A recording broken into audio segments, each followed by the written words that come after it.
In this section, I want to talk about a very important principle that you must know in order to win the battle for purity. It's modeled for us in the Old Testament. Joseph was sold into slavery by his brothers. He ends up working in Potiphar's household, and Potiphar's wife cast a longing eye on Joseph. It says Joseph was handsome in face and form, and one day his master's wife came in and said, "Lie with me, go to bed with me, have intercourse with me, lie with me." And Joseph said, no, I can't do this. I can't. How can I do this great sin against God? How can I sin against my master? You're his wife, reminding her that she was married. But it didn't matter to her. It says day after day, she went after him. Then one day, when he was in the house alone, vulnerable time for temptation, she actually grabbed him by the cloak and said, "Lie with me." She was trying to force the issue. He left his cloak there and ran out of the house. And then, in a perfect example of how Satan works, Potiphar's wife was a temptress, and then immediately she became the accuser and said, "Rape, rape, this Hebrew slave tried to rape me," and was screaming and yelling at the top of her lungs. And then the master comes in and he gets thrown into prison falsely. Joseph modeled for us a New Testament principle. It's called flee, run, get out of Dodge, flee youthful lusts. Joseph is a tremendous hero in modeling for us what do you do when the environment around you is causing you to sin. You have to get your track shoes on. The modern day theologian Kenny Rogers sang about this in the song The Gambler. He didn't intend it to be used this way, but he said you got to know when to hold 'em. Know when to fold 'em, know when to walk away, know when to run. This is exactly the principle, the flee principle. In 1 Corinthians 6:18 it says flee immorality. In 2 Timothy 2:20-24 it says flee immorality. We're to run, we're to change, we're to get out of the area.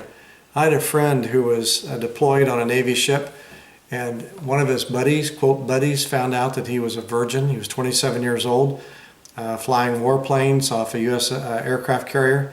And all the other officers in his squadron conspired against him to get him to stumble morally. So they had an all-officers meeting, made it mandatory. The commanding officer, the executive officer were all involved in it. And they wanted to make sure my friend Pete was going to be there at this meeting. It was out in a foreign port where prostitution was known to be pretty rampant.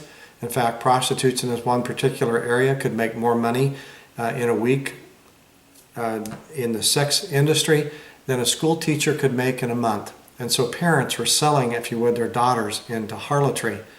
And so when Pete finally arrives at this bar where this, quote, all-officers meeting was, they had a door prize, and all the names of the officers supposedly were put in a hat. And when Pete went to draw his name, a name out of the hat, lo and behold, it was his name. Now he didn't know that the only names in the hat were his names, and that it was rigged, that they had planned it so that he would win.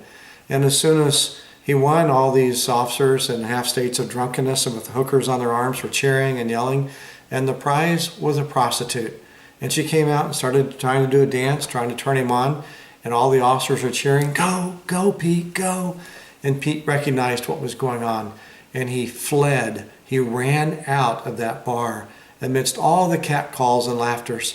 He was so upset that he came back, and this is before the age of cell phone and all kind of stuff, and spent, I don't know, $5-8 a minute calling back to the home port in San Diego just to explain to some brothers what had just happened and how offended and how wounded he was.